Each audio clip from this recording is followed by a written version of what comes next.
વિદ્યાર્થી મિત્રો, મારી યુટ્યુબ ચેનલમાં તમારું હાર્દિક સ્વાગત છે. આજે આપણે ધોરણ 11ની અંદર એકાઉન્ટમાં નવું ચેપ્ટર શરૂ કરીએ છીએ.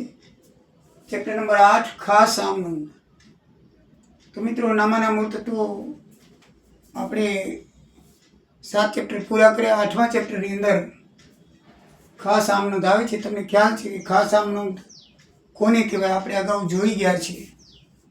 તો એનો અર્થ એ થાય કે અન્ય પેટા નોંધોમાં જે વ્યવહાર ના નોંધાતા હોય તેવા વ્યવહાર માટે જે પેટા નોંધ રાખવામાં આવે તેને ખાસ આમનોંધ કહેવામાં આવે છે.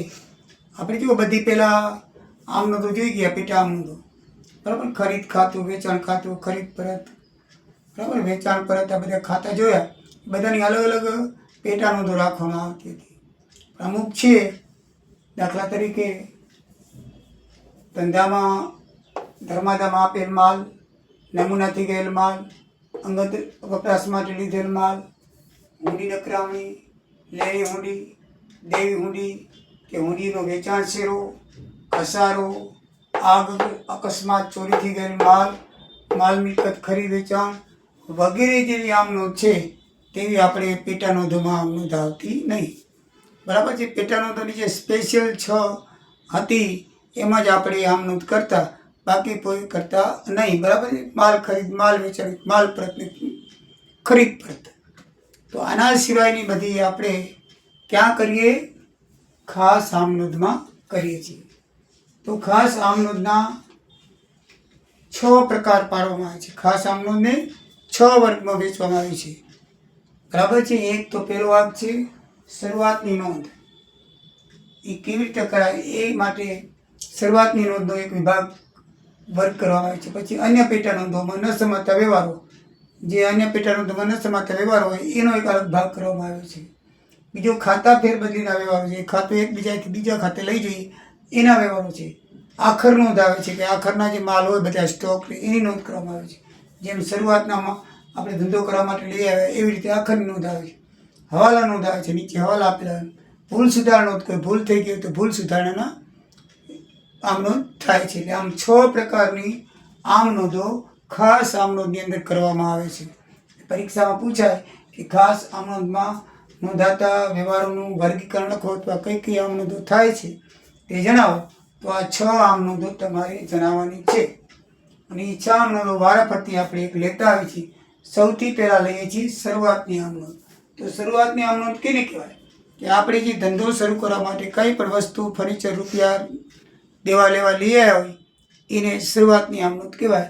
દાખલા તરીકે વિરેન્દ્ર ધંધો કરવા માટે 1500 રોકડા, 10,000નું ફર્નિચર, 8,000નો માલ સ્ટોક, 5,000 અંગત દેવા, 3,000ના અંગત લેણા, બરાબર છે, ધંધામાં લાવ્યા.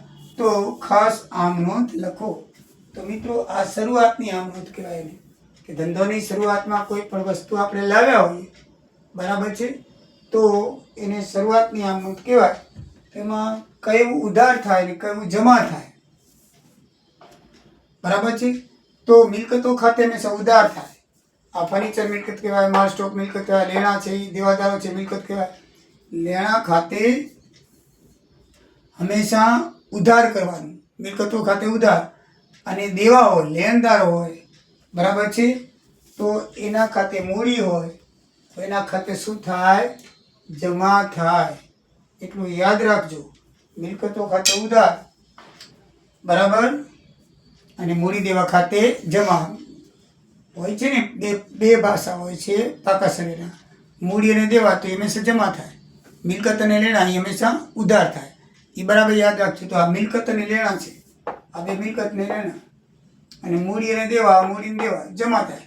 એ આપણે જોઈ જ છીએ પાકા શરીરની બે સાઈડ, બરાબર. તો મિલકતો ફર્નિચર ખાતે, માલ સ્ટોક ખાતે 10,000, 8,000 ઉધાર, લેણા દેવાદારો કહેવાય ને, દેવાદારો ખાતે ઉધાર 3,000.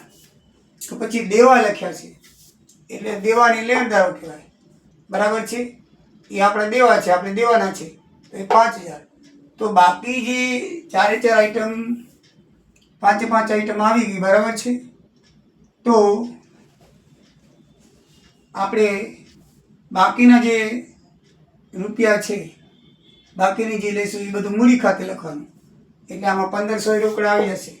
આપણે દેવા ખાતે લખી નાખ્યું, ફર્નિચર ખાતે લખી નાખ્યું, લેણા ખાતે લખી નાખ્યું. તો કેટલા વપરાઈ ગયા? બરાબર છે 10,000, 8,000 ને 3,000. બરાબર. ટોટલ કેટલા થયા? 10 ને 18 ને 3 11. એમાંથી 5,000, 10 ને 18 ને 3 21 થયા ને. તો અહીંયાથી દેવાદારો ખાતે 5,000 આવ્યા. બાકી મૂડી ખાતે લખી નાખવાના. શું કરી નાખવાના? મૂડી ખાતે કેટલા થશે? 16,000 રૂપિયા થશે. કેટલા રૂપિયા થશે? 16,000 રૂપિયા. તો મિત્રો આ રીતે એની નોંધ થશે. હજી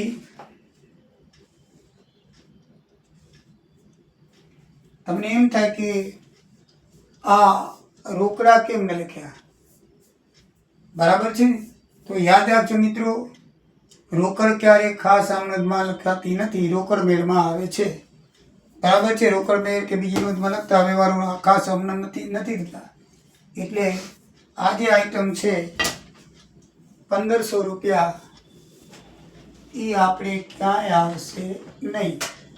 બરાબર છે ને? એ આપણે નહીં લખવાના.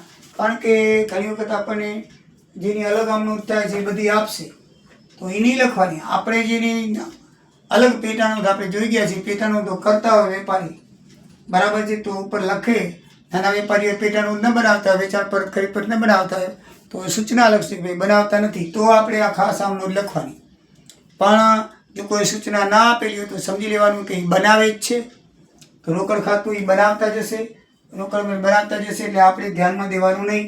આપણે એના સિવાયની પેટાનોંધ સિવાયની મિલકતના લેણા દેણા જે છે આ લખ્યું હતું, માલ મિલકત ખરીદ વેચાણ અથવા મૂડી લેવા દેવા જે હોય એની આમનોંધ આપણે શરૂઆત કરી શકીએ.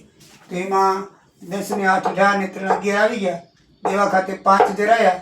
તો સોરી 10 ને 18 ને 3 21,000 આવી ગયા. અને બાકીના 5,000 આવ્યા. તો 21માંથી 5 જાય તો 16. બાકીના 16,000 છે એ શું કરવાના? મૂડી ખાતે લખી નાખવાના. એટલે આને કહેવાય શરૂઆતની આમનોંધ. સમજાઈ ગયું મિત્રો? પછી છે પેટા આમનોંધ. પેટા આમનોંધના તમારો દાખલા નંબર ઉદાહરણ નંબર 1 છે. એની અંદર વ્યવહાર આપેલો છે. પહેલો કે મયુર નામના દેવાદાર પર લેણાની વસૂલાત માટે 8,000 ની ઊંડી લખી, જે તેમણે સ્વીકાર કરી. તો લખી એટલે લેણી ઊંડી કહેવાય. તો લેણી ઊંડી ખાતે હંમેશા ઉધાર થાય, તે સ્વીકારે એની ખાતે જમા થાય. તે મયુર ખાતે 8,000 બાબત છે. 8,000 ની ઊંડી મયુરે સ્વીકારી તેના. જે લખે ને એના માટે લેણી ઊંડી કહેવાય, અને સ્વીકારે ને એના માટે દેવી ઊંડી કહેવાય. અને જે સ્વીકારે એનું નામ જમા ખાતે થાય. પછી લખ્યું છે આપણા 7,000 દેવા પેટે કેતને લખેલી 5,000 ની ઊંડી આપણે સ્વીકારીને પરત કરી. બરાબર છે? કેતનની ઊંડી છે, આપણે સ્વીકારી એટલે આપણા માટે દેવી ઊંડી કહેવાય. બરાબર છે? તો આપીને કેતન ખાતે ઉધાર થાય. દેવી ઊંડી ખાતે હંમેશા જમા થાય, લેણી ઊંડી ખાતે હંમેશા ઉધાર થાય. આપણે લખીને લેણી ઊંડી કહેવાય. ધ્યાન રાખજો, આપણે સ્વીકારીએ અને દેવી ઊંડી કહેવાય. તો એ દેવી ઊંડી ખાતે હંમેશા જમા થાય, લેણી ઊંડી ખાતે હંમેશા ઉધાર થાય. તો દેવી ઊંડી ખાતે જમા 5,000, કેતન ખાતે ઉધાર 5,000. બાબત છે 5,000 ની દેવી ઊંડી સ્વીકારી કેતનને પરત કરી તેના. પછી જે ત્રીજો મયુરે સ્વીકારેલી ઊંડી પાકતી તારીખે ન કરાઈ. બરાબર છે? તો આપણે જે મયુરની ઊંડી હતી એ પાકતી તારીખે ન કરાઈ, તો આનાથી ઊંધી આમનોંધ થાય. આપણે સ્વીકારી તેરી હતી, ન કરાઈ તો મયુર ખાતે ઉધાર, તે લેણી ઊંડી ખાતે જમા થાય. એનાથી ઊંધી કરવાની.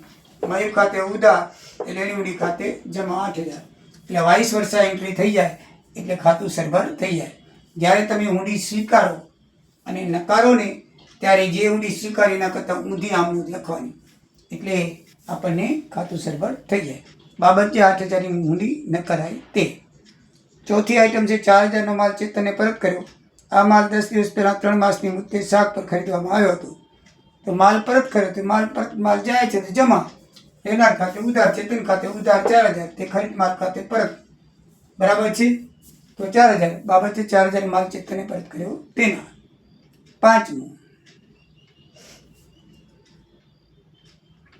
પાંચમું છે પ્રમાણે 2,000 નો માલ પરત કર્યો, જેના આપણે 2 માસની મુદતે શાક પર વેચ્યો હતો. આપણે વેચ્યો હતો માલ, આપણને પાછો આવે. માલ આવે તો ઉધાર, વેચાણ માલ પ્રત ખાતે ઉધાર, એ આપણા ખાતે જે જમા થાય પ્રણવ ખાતે જમા 2000, બાબતે 2000 માલ પ્રણવે પ્રત કર્યો તેના. તો મિત્રો આમ અન્ય પેટા નોંધ એટલે અન્ય વ્યવહારોની નોંધ આ રીતે થાય. આના સિવાયની પણ બીજી કોઈ હોઈ શકે છે, એ આપણે દાખલો જોશું ત્યારે ખ્યાલ લેશું. ત્રીજો પ્રકાર છે ખાતા ફેરબદલી. એક ખાતાને બીજા ખાતામાં ફેરવવું હોય તો, દાખલા તરીકે આકાશને ચૂકવાના 500 ધરતીએ કબૂલ્યા, એટલે આકાશમાં તો લેવાના હતા, ધરતીએ કબૂલ્યા, તો એ ફેરબદલી થઈ ગઈ, બરાબર ને. આકાશને બદલે હવે આપણે ધરતી કને લેવાના, એટલે નામ બદલાઈ ગયું, ખાતાની ફેરબદલી થઈ ગઈ. તો આમાં હંમેશા તમારે યાદ રાખવાનું, બરાબર છે, જે કબૂલ એના ખાતે જમા કરવાના, કબૂલ એના ખાતે જમા, અને જેને ચૂકવવાના એના ખાતે શું થાય? ઉધાર થાય. તો આકાશને ચૂકવવાના હતા તો આકાશ ખાતે ઉધાર 5000, ધરતી ખાતે જમા 5000 થાય. બાબત જે આકાશને ચૂકવવાના ધરતી ખાતે જમા કર્યા તે. પછી વર્ષના અંતે ઉપરની બાકી 3000 હતી તે ખાતું બંધ કરી મૂડી ખાતે ફેરબદલી કરી, તેની ખાસ સામગ્રી લખો. તો મૂડી ખાતે શું કરી છે? મૂડી ખાતે ફેરબદલી કરી. આ મૂડી ખાતું હંમેશા જમા હોય, એ ભૂલ થઈ ગઈ છે તો મૂડી ખાતે શું કરવાનું? ઉધાર કરવાનું. મૂડી ખાતે ઉધાર તે ઉપાડ ખાતે જમા. ઉપાડ ખાતું હંમેશા ઉધાર હોય, બરાબર છે. પણ ભૂલથી થઈ ગયું છે તો વાઇસ વર્ષા કરીને આપણે જ્યાં જમા થયું ત્યાં ઉધાર કરો, ઉધાર થયું ત્યાં જમા થયું, એટલે મૂડી ખાતે ઉધાર થશે ને ઉપાડ ખાતે શું થશે? જમા. હવે ભૂલ સુધારણાનું, તો ભૂલ સુધારણામાં મિત્રો ધ્યાનમાં રાખવાનું કે 500ના પગારના ચૂક્યા પણ તે ઓફિસ કર ખાતે ઉધાર થઈ ગયા છે. તો જે ભૂલ થઈ હોય ને એનાથી ઊંધી કરવી. ઓફિસ કર ખાતે ઉધાર થઈ ગયા છે તો આપણે ઓફિસ કર ખાતે જમા કરવા, અને બીજી જે સાઈડ છે એના ખાતે ઉધાર કરવાના. પગાર ખાતે ઉધાર 500, તો ઓફિસ કર ખાતે જમા 500. બાબત જે પગારના 500 ઓફિસ કર ખાતે ઉધાર થઈ ગયા તે. યંત્રોની ખરીદીની નોંધ, ખરીદ ખાતે ઉધાર થઈ ગઈ, બરાબર. ખરીદ ખાતે થઈ ગઈ એટલે ખરીદ ખાતે ઉધાર છે તો આપણે ખરીદ ખાતે જમા કરવું. એનાથી વિરુદ્ધ બીજી સાઈડ ઉધાર કરવાની. યંત્ર ખાતે ઉધાર 2000 કે ખરીદ ખાતે જમા 2000. જ્યાં ભૂલ થઈ ગઈ છે ઉધાર તો આપણે જમાની એન્ટ્રી જેવી જમા કરે તો ઉધારની એન્ટ્રી કરી, બાકીની એન્ટ્રી એનાથી વિરુદ્ધ કરવાની.